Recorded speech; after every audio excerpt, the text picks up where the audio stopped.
Que a graça maravilhosa de Jesus continue abundante na sua vida e família. Glória a Deus. Abra a palavra do Senhor no livro do profeta Jeremias, capítulo 2. É o livro que nós estamos estudando na escola bíblica, né? Coisa boa, maravilhosa.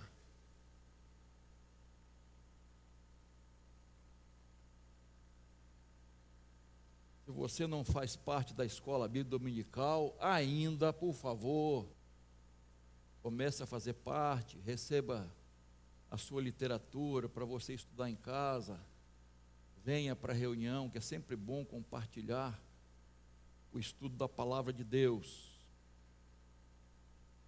Capítulo 2, versículos 1 e 2. A palavra do Senhor veio a mim dizendo: vá e proclame diante do povo de Jerusalém. Assim diz o Senhor: lembro-me de você, meu povo, da sua afeição quando era jovem, do seu amor quando noiva, e de como você me seguia no deserto, numa terra que não é semeada. Que a palavra do Senhor, poderosa, tenha um lugar todo especial no seu coração nesta manhã. Jeremias é um profeta muito singular. Ele, por muitos autores, ele é comparado a Jesus em algumas situações muito semelhantes à vida de Jesus. E Jeremias foi chamado por Deus para proclamar o arrependimento do povo. Você sabe disso? Israel, reino do norte, e Judá, reino do sul. Ele foi contemporâneo e amigo do rei Josias. E acompanhou o reinado de Joacás, Joaquim e Zedequias. E ele falou especialmente aos líderes do povo de Judá, porque eles é que comandavam a nação, e ele falou com muito amor que eles deveriam abandonar a idolatria, os cultos pagãos, o povo de Deus, envolvido com tanta coisa ruim. Mas ninguém dava ouvido a Jeremias. As pessoas não queriam ouvir o que Jeremias tinha para falar em nome de Deus. Inclusive amigos, muito amigos, sacerdotes que eram amigos dele. Jeremias, então, na sua mensagem, ele alerta o povo sobre o juízo de Deus, por causa da impenitência do povo, a falta de arrependimento, de voltar-se para Deus. Ele diz: o juízo de Deus virá sobre a nação. E as pessoas achavam que ele era pessimista e até incrédulo, mas Jeremias não era pessimista e nem mesmo incrédulo. Pelo contrário, Jeremias era um guerreiro, um homem realista, submisso a Deus. Ele falava o que Deus mandava ele falar, e não tinha conversa. Muitos iam e discordar dele, e discordaram, inclusive amigos, não gostavam do que ele falava, mas ele não estava ali para falar o que o povo queria ouvir, o que o povo gostava de ouvir. Então ele mostrou que a Babilônia, aquela potência do norte, ia castigar a nação. Viria o cativeiro, 70 anos, através da Babilônia, lá na Babilônia. E por causa dessa profecia, por causa dessa mensagem, ele foi tido como traidor do povo. Ué, está contra nós? Está falando algo que, né, contra o povo. Foi rejeitado, expulso até do templo pelos sacerdotes, perseguido, preso, ridicularizado. Mas Jeremias permaneceu firme na sua missão. Jeremias agonizou, chorou muito por causa do povo, passou por provas, a gente pode dizer, provas de fogo, porque pregava a palavra de Deus, mas ele suportou tudo pela fé, ele cumpriu cabalmente seu ministério, profetizando a palavra de Deus, agradando ou não. O doutor Martin Lloyd Jones, e a gente fala doutor, mas ele foi pastor, né? Mas antes ele era um médico muito famoso, inclusive assistente do médico do rei da Inglaterra, enfim, ele deixou tudo para ser pastor. E ele pastoreou numa época que pegou a Segunda Grande Guerra, uma época difícil, e muitas igrejas estavam vazias, o povo não estava se interessando por Deus, pela igreja de Jesus, e ele foi aconselhado a pregar sermões mais leves. Pastor, não seja tão duro com o povo, né? Fale de coisas mais suaves, para ver se o povo volta para a igreja. Olha só. Mas a resposta dele foi assim, algo maravilhoso. Ele disse assim: quando eu era médico, eu nunca deixei um paciente preencher a receita médica. O paciente nunca definiu a receita médica. E não é agora que eu vou fazer isso com as coisas espirituais. Quem dá o remédio sou eu. Quem receita, prescreve o remédio sou eu. Não é o paciente. E assim aconteceu com Jeremias, meu irmão. Jeremias falava a palavra de Deus, pregava o que Deus mandava, agradando ou não ao povo. E assim, queridos, Jeremias desagradou o próprio rei, que não gostava da sua pregação, por isso mandou jogá-lo numa cova. Mas é interessante que Jeremias não se sente fracassado por causa disso, pela rejeição do povo. Ele sente-se muito bem, porque ele estava fazendo e falando exatamente o que Deus tinha entregado a ele, mandado ele falar. Ele se sentia realizado. E Jeremias tinha uma boa comunicação, ele sabia, né, se fosse fazer vamos supor, uma eleição do melhor professor, o professor que ensina com mais facilidade, que a pessoa entenda, Jeremias hoje seria o eleito, o melhor professor, o melhor pregador. Usava uma linguagem simples, com analogia, metáforas, parábolas, assim como Jesus usou muito isso, né? E ele aqui nesse texto, irmãos, ele usa 3 figuras de linguagem, para o nosso entendimento, para o entendimento do povo. Ele usa para falar da saudade de Deus. Saudade de Deus. Ele usa essa linguagem humana, tá? Para o quê? Para o povo entender. Claro, qual outra linguagem que poderia usar? Né? Os autores bíblicos, e a gente chama isso de antropomorfismo, né? Que atribuímos a Deus os sentimentos humanos. Por isso, a gente às vezes não entende sobre a ira de Deus, o arrependimento de Deus e outras coisas mais. porque são atribuídos a Deus sentimentos humanos. E aqui, Jeremias usa um termo que nós conhecemos: saudade. Quem não tem saudade aqui? Quem nunca sentiu saudade dos tempos antigos, de alguém, de uma situação ou de outra? Nós temos saudade. Então, dá para entender claramente a mensagem de Jeremias.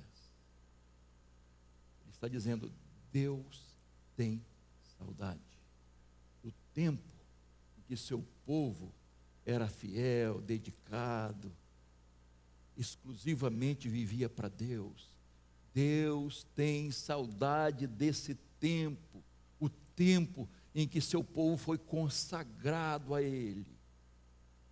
Ele então usa essas três expressões que eu quero tirar aqui algumas lições para nós nesta manhã.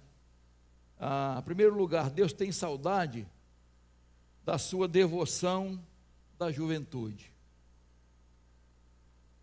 E o versículo 2 diz: lembro-me de você, meu povo, da sua afeição quando era jovem.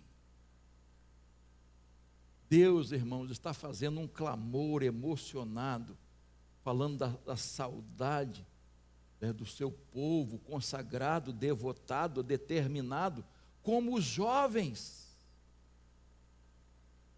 Como essa dedicação do jovem, essa força, esse vigor, esse entusiasmo dos jovens, centrados, obstinados, focados, contagiantes, ligados, plugados. Mas o que é aí de internet? Como é que é outro nome aí? Bom. Conectados. Deus está dizendo: eu queria que vocês fossem assim, voltassem a ter esse vigor, essa juventude na vida espiritual, esse entusiasmo. O entusiasmo de vocês deu lugar ao desânimo, a devoção de vocês desvaneceu-se, aquela consagração de vocês, aquela força está fraca, enfraqueceu, acabou. E 1 João, capítulo 2, 14, ele diz assim: jovens, escrevi a vocês porque vocês são fortes, e a palavra de Deus permanece em vocês, e vocês já venceram o maligno. Olha, vocês são fortes, jovens. Deus está dizendo: eu quero que vocês sejam fortes, como vocês eram na juventude. Tem saudade desse tempo. Você deixou a devoção, aquela comunhão, aquele momento de oração. Não tem mais. O que foi? O que aconteceu? Que desmotivou você? Que desanimou você? Que fez você perder suas forças espirituais, seu vigor, seu entusiasmo? O que aconteceu com você? Algum pecado? Foram críticas que fizeram a você? Foram escândalos que você viu, mau testemunho de alguém? Foram decepções que você teve, fracassos que você teve? Você caiu? Foi um relacionamento de namoro que fez você desanimar? Ou foi, de repente, até um casamento que não houve ajuda, não houve companheirismo? O que aconteceu com você? E os cuidados deste mundo tomaram meu lugar da sua devoção. E Deus chega a dizer assim: eu estou com saudade. Você tem saudade daquele tempo? Imagina Deus. E você era forte, devotado, dedicada ao Senhor. Eu estou com saudade. É um clamor emocionado de Deus. Volta a ter aquele vigor da juventude. Vigor espiritual da juventude. Segundo lugar, veja aí o outro termo que ele usa para esclarecer isso, para ficar bem claro, né? Deus tem saudade do seu amor intenso. Ele diz, do seu amor quando noiva. Olha só, do seu amor quando noiva. Você sabe, claro que sabe, que o relacionamento de Deus com o povo muitas vezes se assemelha e foi assemelhado pelos escritores bíblicos entre marido e esposa, né, noiva. E a Bíblia tem várias referências sobre isso. Oséias, o profeta Oséias falou muito sobre isso, né? E quando Jesus voltar, vem buscar quem, irmãos? A sua noiva. Agora, o que Jeremias está destacando aqui, irmãos, é esse amor intenso nesse período. Você se lembra? Eu espero que se lembre. Do seu amor no tempo de noivos? Como vocês eram dedicados um ao outro, aquelas palavras bonitas, aquele chiclete, né? Queria sempre estar junto. Você lembra desse tempo? De noivado? Ou de recém-casados? Ah, que coisa maravilhosa. A lua de mel continuou, né? Coisa linda. Aquele chamego. Acordava com um beijinho. Não é? Mesmo aquele bafinho, não tinha problema. Não é verdade, galera? Ia dormir, ia em algum lugar, aqui meu amor, um beijinho. Você lembra desse tempo, irmão? Que saudade, hein? Tem ou não?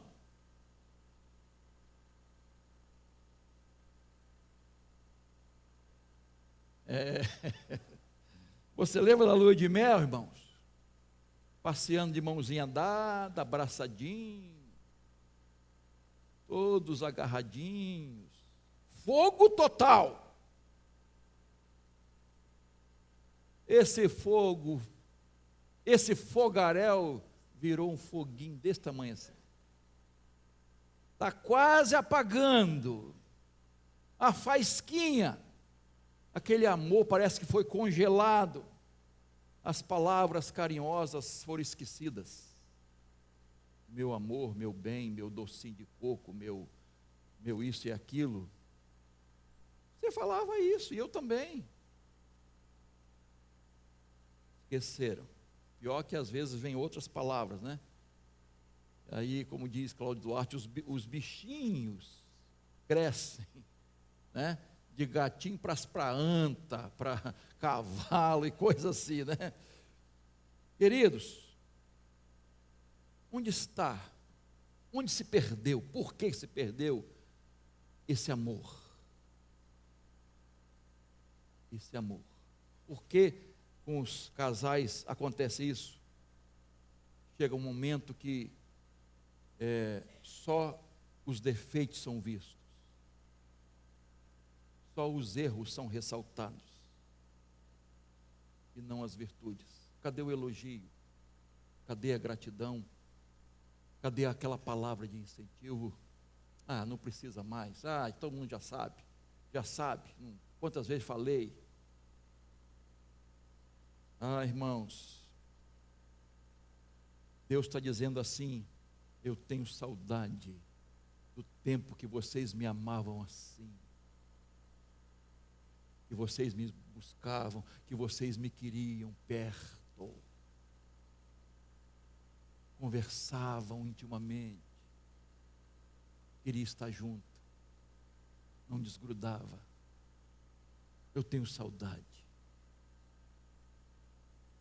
Jesus disse para a igreja de Éfeso, Apocalipse 2:4, tenho porém contra você o seguinte: você abandonou o quê? O seu primeiro amor.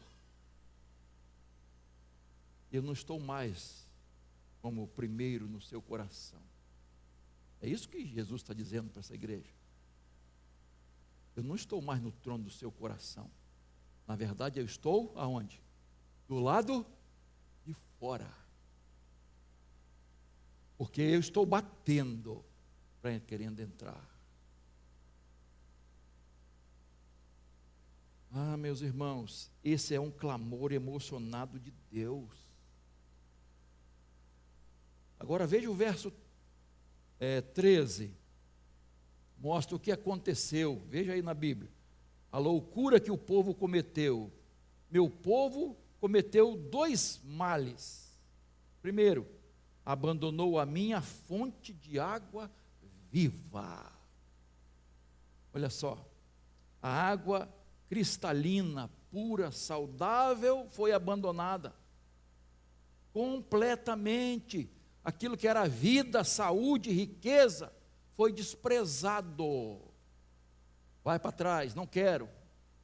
E aí o outro erro. Segundo, cavaram cisternas rachadas, que não retêm a água.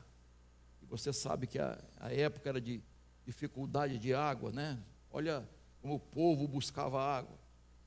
Quer dizer, o tanque, a cisterna, além de não reter muito a água que era retida ficava o quê? Contaminada.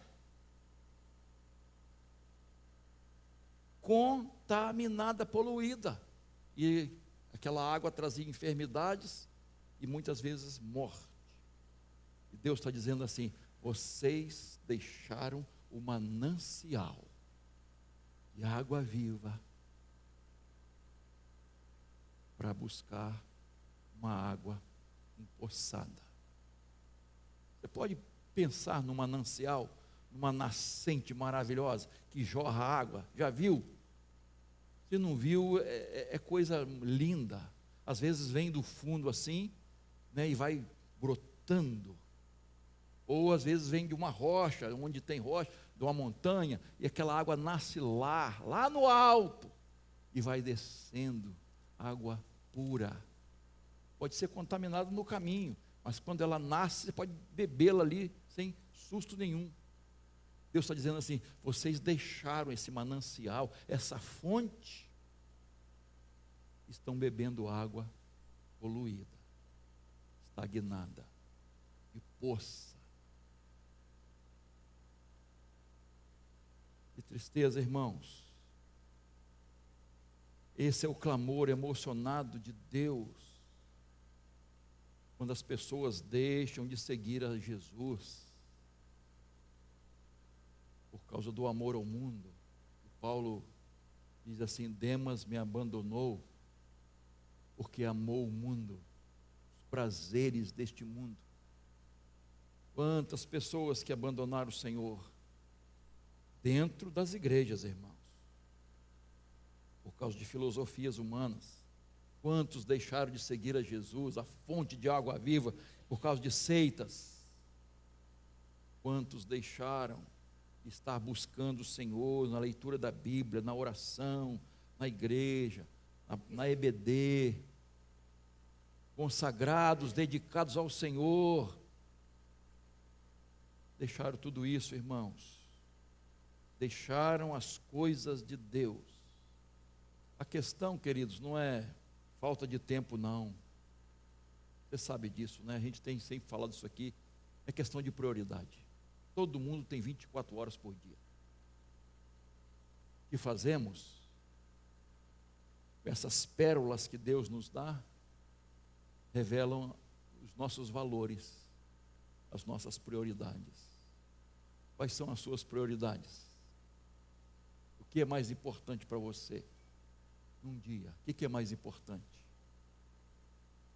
As coisas de Deus, se sobrar tempo. Encontrei com um irmão há muito tempo atrás, e ele estava meio afastado, meio não, todo afastado da igreja. E eu dei um abraço nele e falei: poxa, que saudade de você, meu irmão. Aí ele disse assim: pastor, não tem tempo, estou trabalhando direto, estou no comércio, e minha loja abre nos domingos também. Quer dizer, não é eu que abro, a minha loja abre, né? falei, que pena, meu irmão. Que pena que você nem o dia do Senhor dedica a Ele. O que falar, né, irmãos? O casal de filhos desviou completamente. Caminhos tortuosos, longe de Deus, estão longe de Deus, continuam longe de Deus, em caminhos pervertidos, envolvidos com um monte de coisa ruim. Mas não prioriza as coisas de Deus. Está ensinando o que? Os seus filhos. Eles estão vendo, eles estão registrando tudo. O que você valoriza mais? Eles estão vendo. Não adianta só gogó falar, tem que viver o Evangelho, priorizar as coisas de Deus. Eu já contei o caso aqui de uma irmã que foi ao médico e tal, não estava bem, e aí o médico disse assim, olha, 3 meses de repouso absoluto. Ela tomou um susto assim, falou assim, mas não falou do repouso, não falou, como é que eu vou fazer com a igreja, eu sou crente. Aí o médico disse assim, pode ficar tranquila, que a igreja não tem problema não, você não vai... a igreja não vai sentir falta de você, não. Ela disse, não, a questão não é essa. Eu que vou sentir falta da igreja. Eu é que preciso da igreja. Mas tem irmãos que acham que não precisam da igreja. Não precisa de oração, não precisa de leitura da Bíblia. Ela se conduz. Eu tenho condições de guiar minha vida, de resolver meus problemas. Na prática é isso, queridos. Na teoria, não. Teoria, não. Consulta o Senhor, submisso. Mas na prática, não está demonstrando isso. Precisamos de Deus, irmãos. Às vezes a gente acha que está tudo bem. Tudo bem. Mas não está, não. Porque não estamos priorizando o Senhor.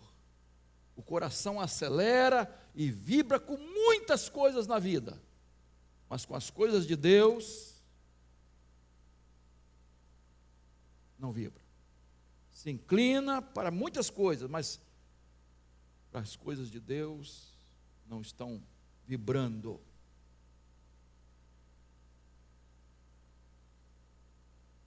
Estou com saudade de você, diz Deus. Estou com saudade. Seu amor intenso. Você está buscando água contaminada, desprezando o manancial de Deus, desprezando a água da vida, aquilo que é mais importante. Mateus 24:12, e por se multiplicar a maldade ou a iniquidade, o amor de muitos esfriará de quase todos, diz o texto. O amor de quase todos vai esfriar. Será que esse amor está esfriando, irmãos? Será que nosso amor a Deus está esfriando, irmãos? Qual é a nossa fonte? Qual é a nossa fonte? O que nós vemos, assistimos, acessamos, o que lemos, o que ouvimos, o que bebemos? Será que estamos bebendo a água que o passarinho não bebe? Nos ajustando à normalidade do mundo? É normal, eu conheço gente que faz assim, pastor, etc, etc. Como é que está? Eu tenho vícios, que eu estou achando que não tem problema nenhum. Eu estou me metendo em negócios ilícitos, para prejudicar os outros, para levar vantagem em tudo. O que está acontecendo comigo? Eu aderi à mentira, ao engano, à corrupção. Às vezes, a gente tem um coração dividido, acha que pode ter um coração dividido, está adorando a Deus, e um pé com Jesus e um pé no mundo. Não podemos. Deus não aceita exclusividade. Exclusividade. Separado para o Senhor. Separado para o Senhor. Quem está acompanhando a leitura aí, viu que o sacerdote tinha uma plaquinha na testa de ouro. Quem se lembra da plaquinha que ele usava na testa?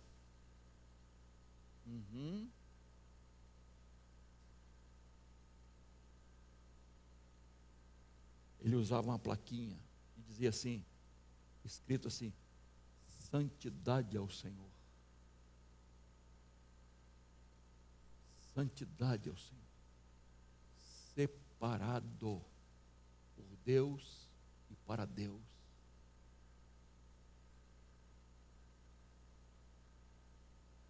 Será que as pessoas estão vendo, estão lendo essa mensagem na sua testa,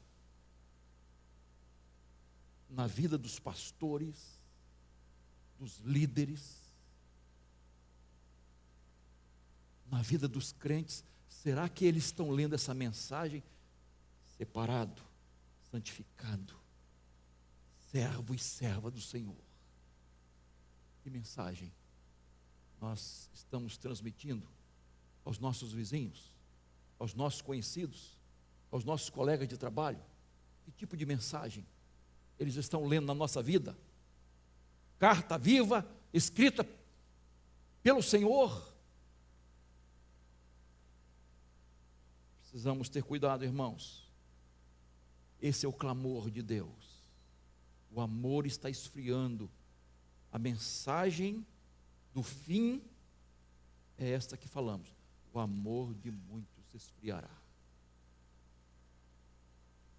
Por último, Deus está com saudade da sua perseverança em meio a provações.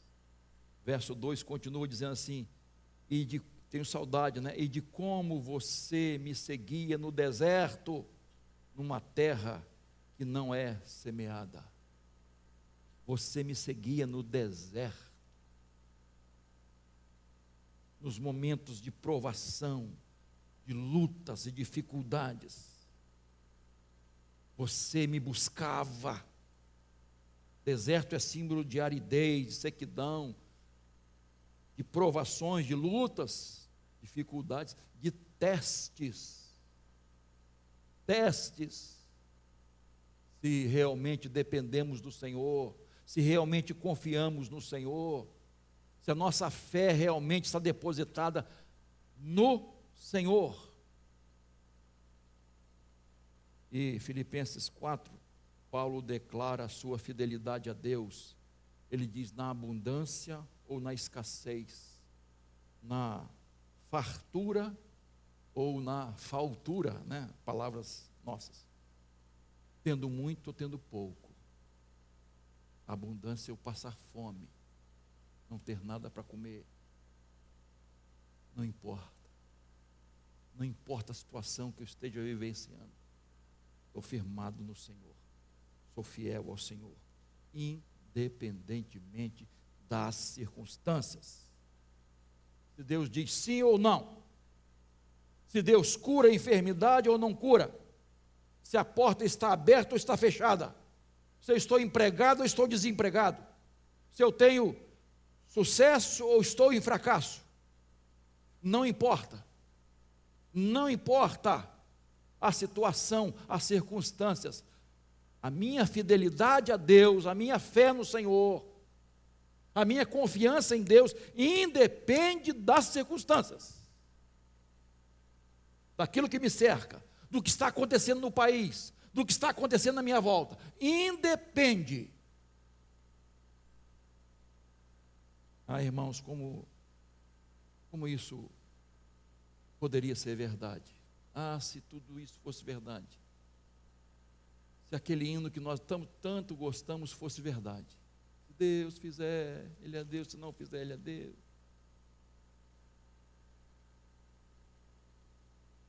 Às vezes até, irmãos, eu confesso que eu sei que queremos, mas há momentos de fraqueza, há momentos que nós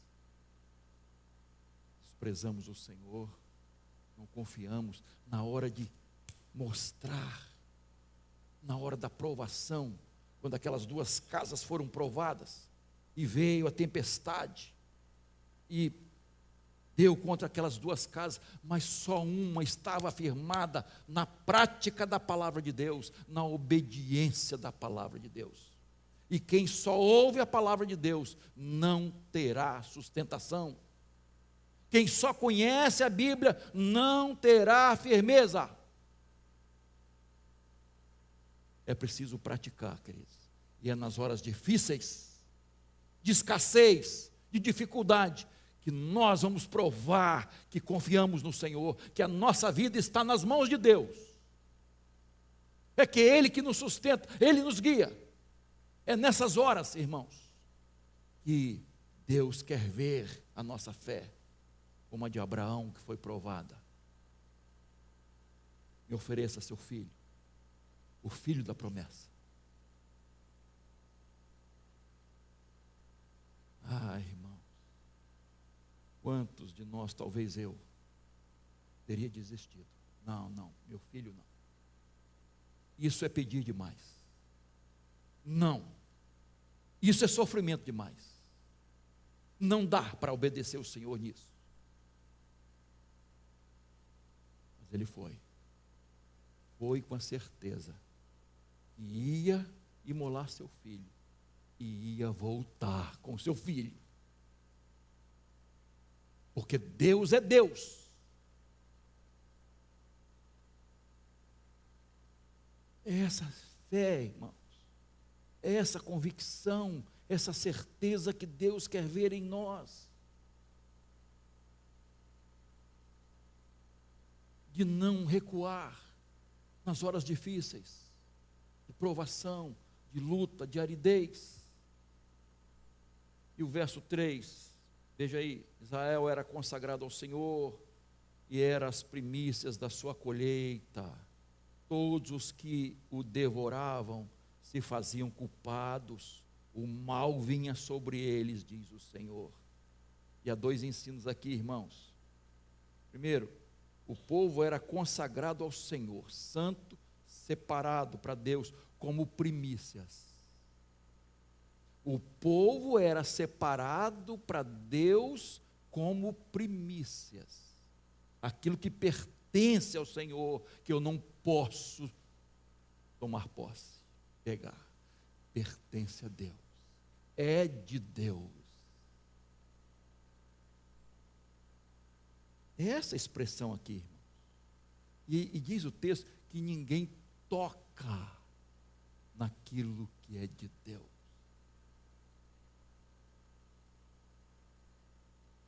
E aqueles que tentavam se davam mal.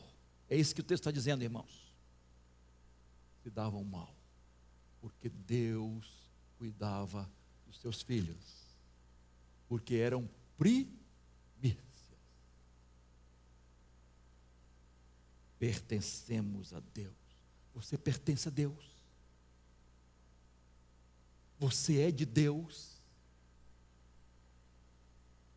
Sua vida é de Deus.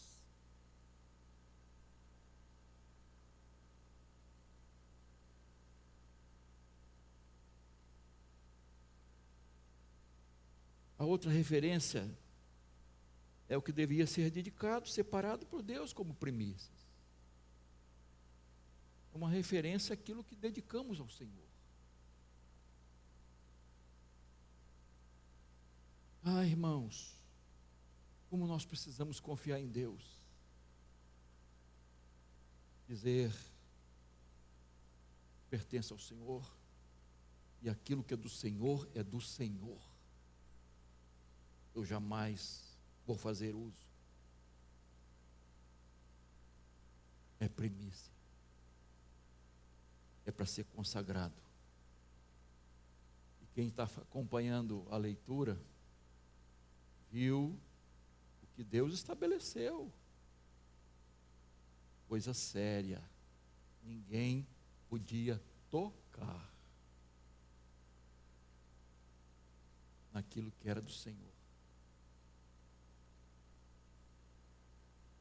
Às vezes, irmãos, eu e você pegamos fotos antigas, né? É legal, às vezes, né, quando a gente tem tempo, né? Pega aquela caixa, né? Ou então aqui tem alguns que são organizados, tem lá um negócio até, né? Os anos, a gente faz com as crianças. Primeiro nós fizemos, né, filho? Primeiro, depois não, né? De Timóteo tem, acho que de Davi não tem, não.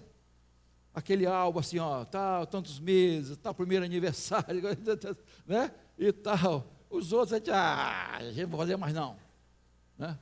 Mas a gente pega aquelas fotos, né? Pega aquelas fotos, às vezes da igreja, por exemplo, né?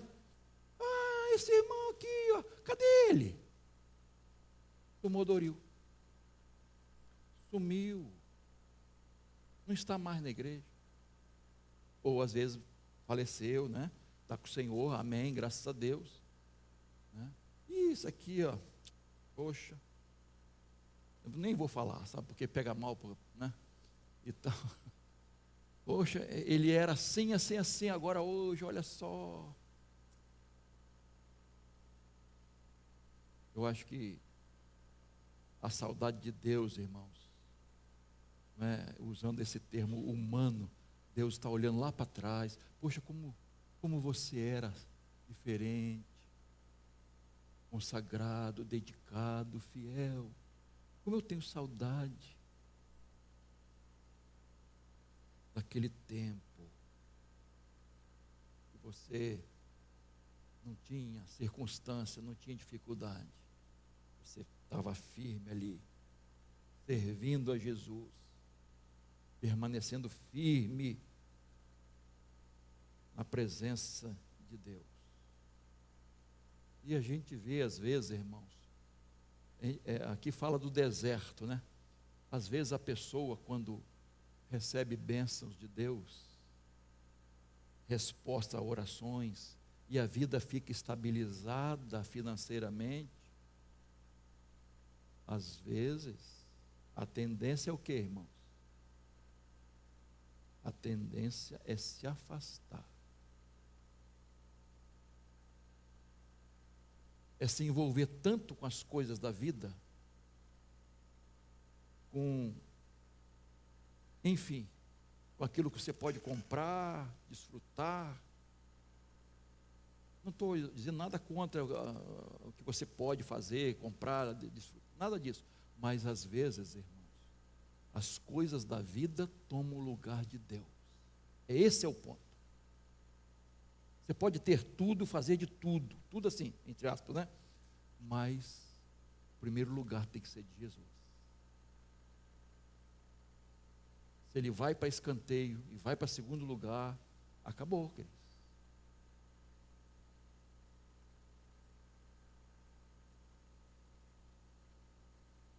Todo mundo aqui, talvez, a maioria gostaria de ser uma pessoa rica. Já pensou? Né?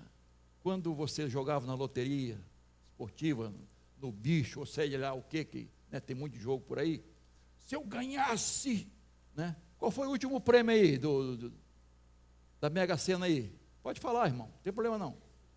Qual foi o último prêmio? Quantos milhões? Não quer falar, né? Só porque eu vou falar, já está vendo, né? Tudo bem, não precisa falar não. Mas, puxa, se eu ganhasse, eu ia fazer isso, ia ajudar a fulano, ia ir para a igreja, ia dar o dízimo, trízimo.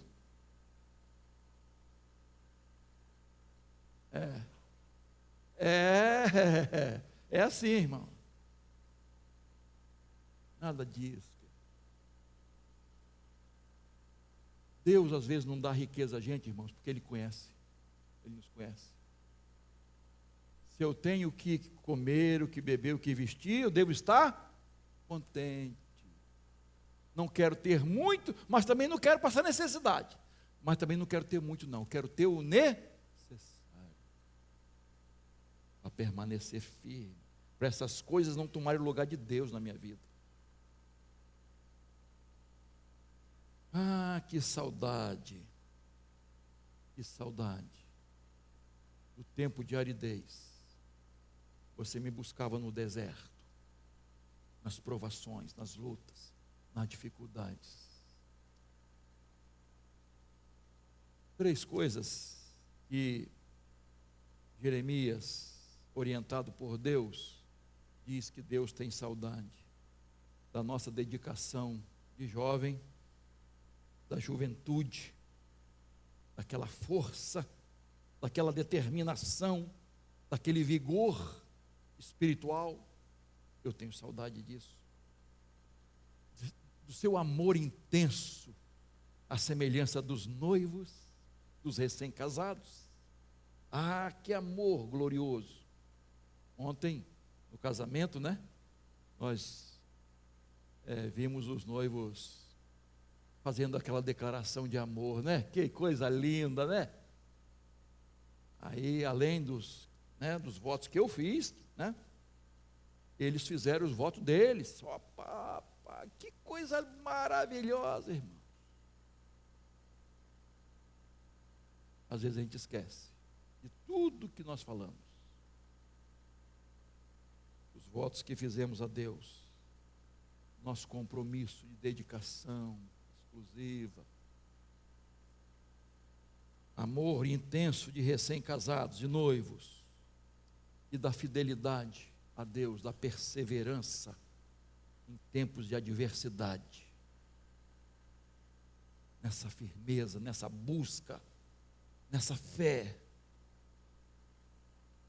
Deus está dizendo, irmão, eu tenho saudade desse tempo.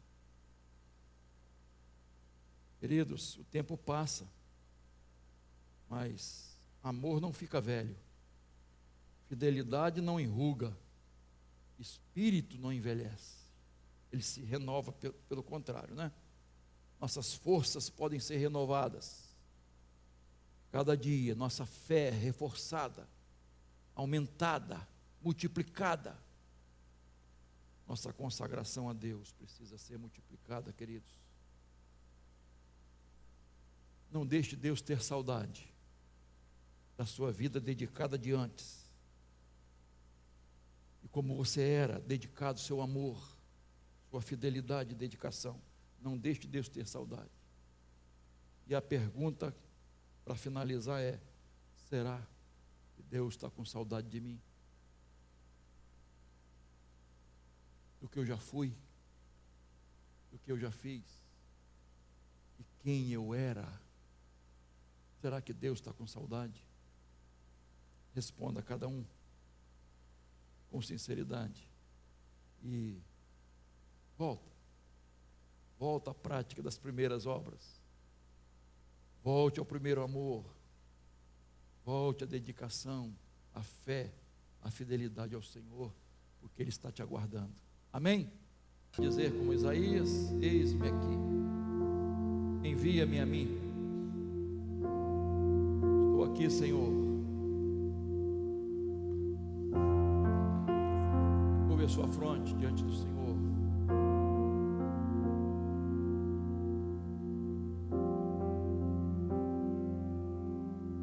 Pai, obrigado pela Tua palavra.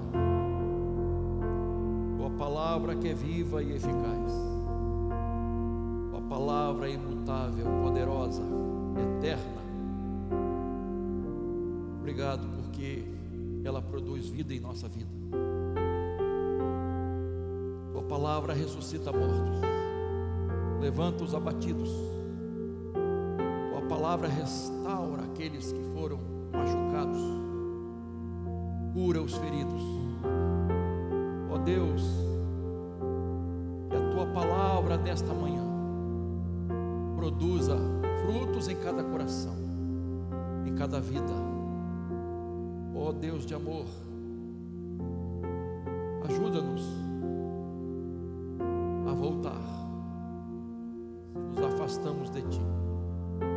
Ajuda-nos a voltar ao primeiro amor, à prática das primeiras obras. Ajuda-nos a reconsagrar nossa vida ao Senhor e ter uma vida totalmente fiel, dedicada, consagrada a Ti. Tenha misericórdia de nós, Senhor. Resgata-nos, Senhor. Resgata os Teus filhos, Senhor. Traz de volta, Senhor, aqueles que estão afastados. Ó Deus de amor, abençoa as famílias, abençoa os filhos, abençoa os pais, marido, esposa. Abençoa, Senhor. Abençoa as crianças, Senhor. Protege os nossos filhos, Pai. Guarda-os de todo mal, Senhor. Obrigado, Pai, pela oportunidade que temos de Te servir, de Te adorar, de bendizer, de honrar. Ó Deus, de honrar com nossos bens, através dos dízimos e ofertas. Obrigado, Senhor, pelo Teu povo fiel. Ó Deus, muito obrigado. Obrigado pelos aniversariantes dessa semana, aqueles que completam mais um ano de vida. Obrigado, Pai, porque o Senhor é que preserva a nossa vida. Estamos aqui porque o Senhor tem nos abençoado. Obrigado pelos casais que comemoram mais um ano de casamento, de união, de pacto e aliança. Abençoa-os também, para que sejam obedientes ao manual do lar, a Tua palavra, Senhor. Muito obrigado, Pai. Nós Te louvamos e Te bendizemos por todas as bênçãos. Oramos assim agradecidos, em nome de Jesus. Amém. Pode ser.